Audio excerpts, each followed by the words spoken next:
The moon was coming up in the east, behind me, and stars were shining in the clear sky above me. There wasn't a cloud in the sky.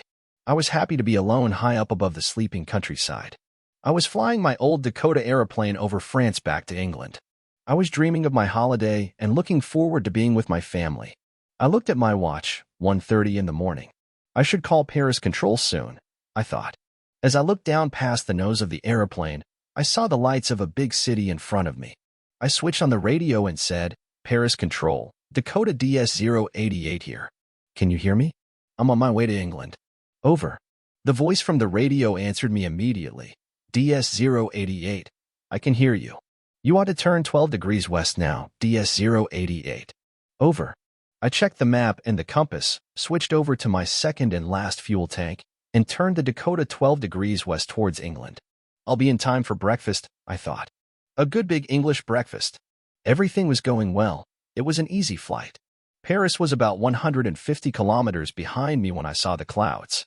Storm clouds. They were huge. They looked like black mountains standing in front of me across the sky.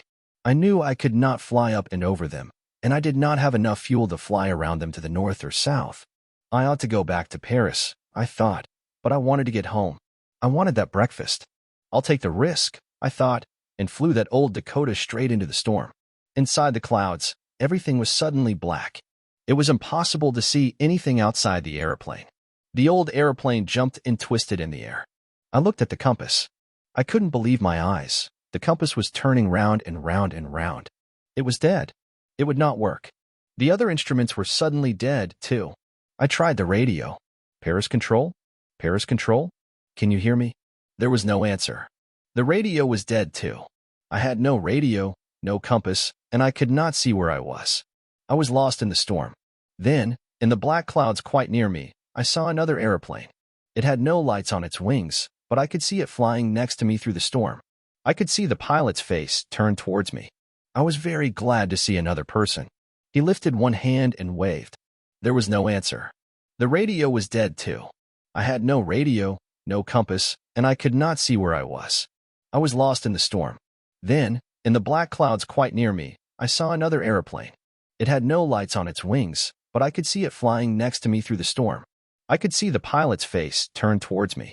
I was very glad to see another person. He lifted one hand and waved.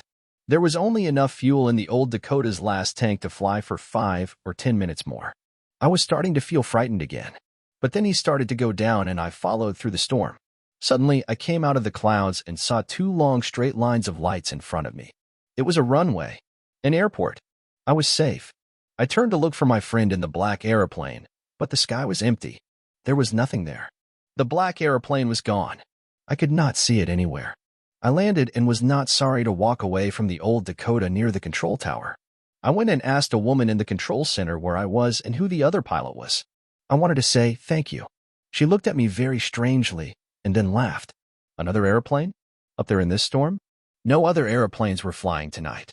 Yours was the only one I could see on the radar. So who helped me to arrive there safely without a compass or a radio and without any more fuel in my tanks? Who was the pilot on the strange black airplane, flying in the storm, without lights?